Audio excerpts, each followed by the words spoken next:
सोलह बोल की एक कहानी।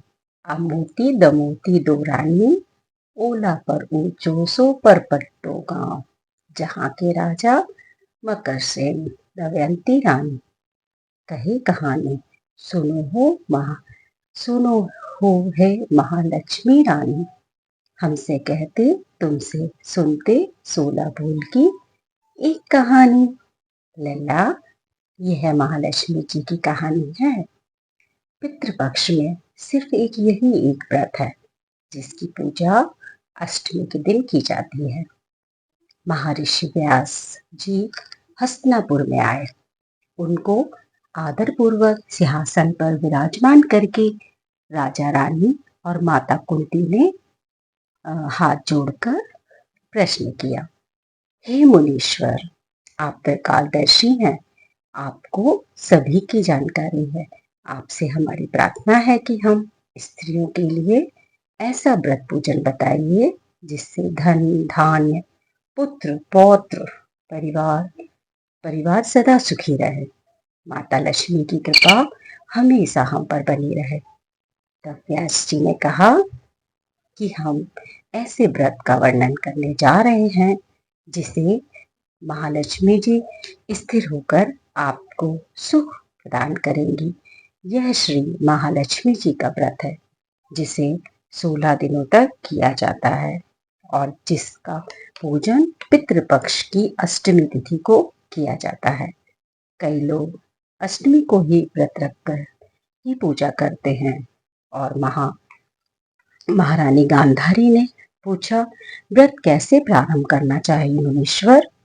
तब व्यास जी बोले, अष्टमी के दिन संकल्प लेकर किसी जलाशय में जाकर साफ साफ वस्त्र पहनकर तत्पश्चात दूर्वा से महालक्ष्मी जी का जल का तर्पण करें।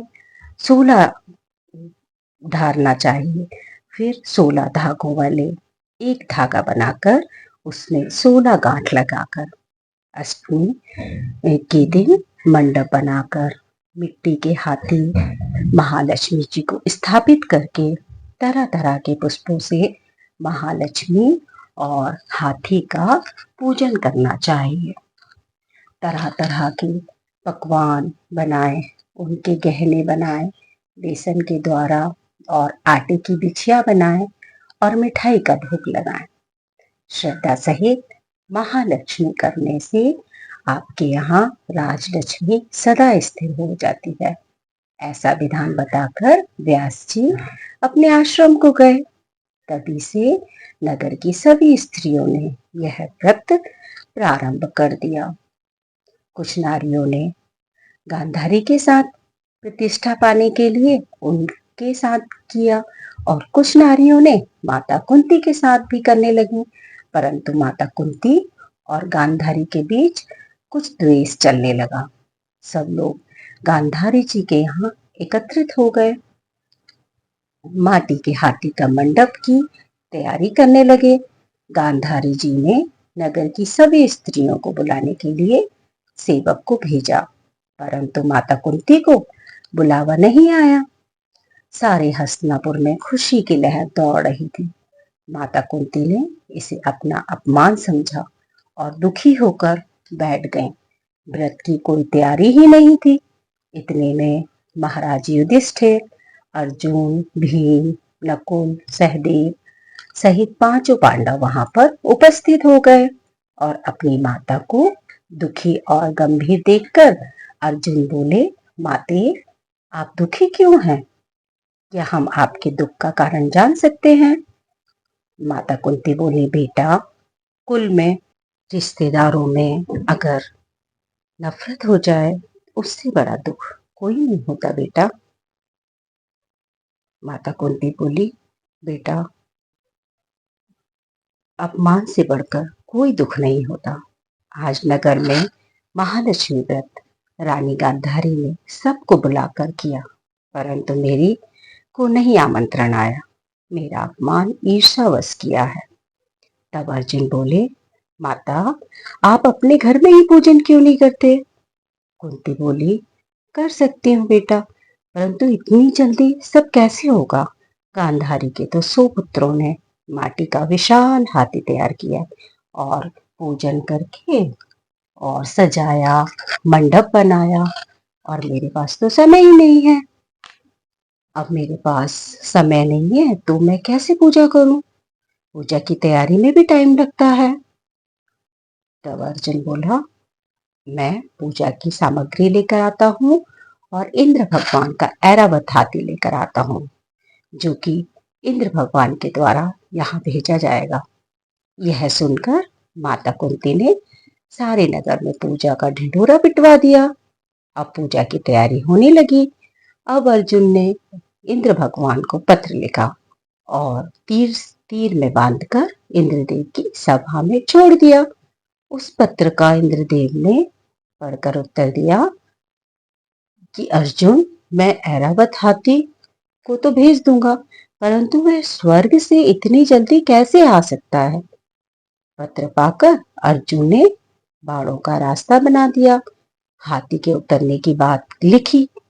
तब इंद्र भगवान ने सारथी को आज्ञा दी कि वो हाथी को पूर्ण रूप से सजाकर हस्तिनापुर में उतारने का प्रबंध करे। महावत ने हाथी को सजाकर सोने के गहने और उसके पैरों में घुंघरू बांधकर तैयार कर दिया। इधर सारे नगर में उत्सव जैसा माहौल हो गया कि माता कुंती के यहाँ सजीव हाथी ऐरावत आ रहा है बाणों के रास्ते इंद्रलोक से।